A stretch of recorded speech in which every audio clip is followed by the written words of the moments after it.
Exactly اس کے نیچے وہ گھر مبارک ہے حضرت ختیجہ کا. وہ اگلے 1000 سال بعد بھی جب آپ کھولیں گے نا تو وہ اسی کا اسی طرح پرزروڈ اور انٹیکٹ ہے.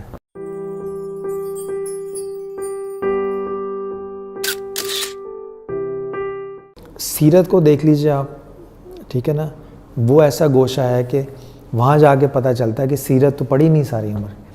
اب حضور صلی اللہ علیہ وسلم مکہ سے مدینہ تشریف لے گئے. جب آپ روڈ سے جاتے ہیں نا تو آپ کے لیفٹ سائڈ پہ پہاڑ آتے ہیں. ان پہاڑوں کے پیچھے وہ اصل روٹ ہے جہاں سے حضور صلی اللہ علیہ وسلم حضرت ابوبکر صدیق رضی اللہ تعالیٰ عنہ کے ساتھ گزرے تھے. وہ روٹ بھی سیو کیا ہوا سعودیز نے, وہ بھی کھولیں گے کسی وقت. کو بات چیت چل رہی تھی ٹورزم کے حوالے سے, کئی دوستوں نے کہا وہ سارا روٹ انہوں نے سیو کیا ہوا ہے. تو ڈسٹرائے کچھ نہیں کیا ہوا, اندر سے بڑے لوگ نکل آتے ہیں. اللہ تعالیٰ نے اپنے حبیب کی نشانیاں اور یادگاریں پرزرو کرنی ہے نا. حضرت ختیجہ رضی اللہ تعالیٰ عنہ کا وہ گھر مبارک جہاں حضرت فاطمہ الزہرا نے قیام فرمایا, جہاں پہ 28 سال حضور پہ وحی نازل ہوئی. جب مکہ کی ایکسپینشن ہونی تھی تو یمنی زمانی وہ سعودی وزیر پیٹرولیم تھے, یمن کے تھے وہ, تو ان کو وہ اسائنمنٹ ملی.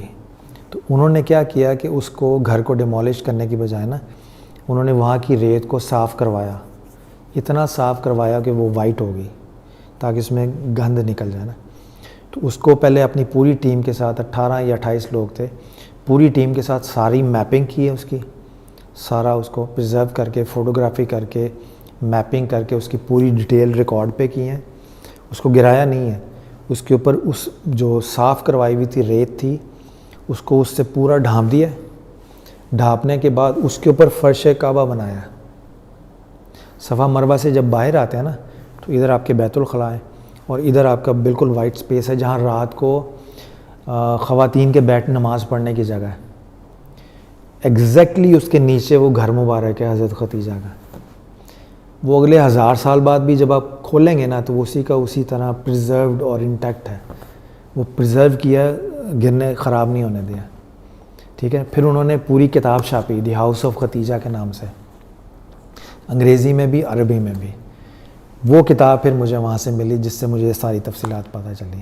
پھر ان کا لیکچر بھی ہے ہاؤس آف ختیجہ, ابھی فوت ہو گئے. وہ یعنی آپ یہ نہیں کہہ سکتے کہ اللہ کے رسول کے عاشق اور عاشق اہل بیت صرف بریلویوں میں ہیں, وہابیوں میں بھی ہیں, اہل تشیع میں بھی ہیں. عشق کا کوئی مسلک نہیں ہوتا. تو اللہ تعالیٰ نے جہاں سے کام لینا ہے تو بہت ساری ایسی جگہیں ہیں جہاں پہ ہم کو نہیں پتہ, اور جو ہمیں پتہ ہے ہم سمجھتے ہیں کہ غائب ہو گئی ہیں, انہوں نے غائب نہیں ہونے دی, انہوں نے چھپا دی ہیں, ڈیمیج نہیں ہونے دی. تو بڑی بڑی شاندار وہاں پہ اتنی دلچسپ تاریخ ہے سعودیہ کی. اس سے بہت زیادہ جو تاریخی واقعات ہیں آپ کے, اس کی جو فوٹوگرافک پریزنٹیشن ہے وہ پاسبل ہے. تو یہ جو اسکول آف تھاٹ ہے کہ وہ خیر ایک اور موضوع نکل آتا ہے. اسلامک ہسٹری کو چھپانے کی اور ڈیمیج کرنے کی بہت کوشش کی ہے تاکہ نوجوان نسل کو پکٹوریل انڈرسٹینڈنگ نہ ڈیولپ ہو سکے. مغرب اپنا سارا جو نظام ہے وہ پرسیپشن کے ذریعے کیپچر کروا کے ذہنوں کو ادھر لے کے جا رہا ہے. تو ہم نے پرسیپشن والی چیزیں حرام ڈکلیئر کر کے ان کو چھپا کے تاکہ وہ صرف لفظوں میں رہے, پرسیپشن کے ذریعے دل اور دماغ کنیکٹ نہ ہو سکے. یہ کام ہوا. تو آپ اندازہ کر لیجئے کہ کتنا کچھ ہے کرنے کے لیے. ہم چھوٹے چھوٹے جز لے کے اس کو کل بنا کے تو اپنی دنیا پاکستان میں قائم کی ہوئی ہے. تو ہم جزوں میں بٹے ہوئے ہیں.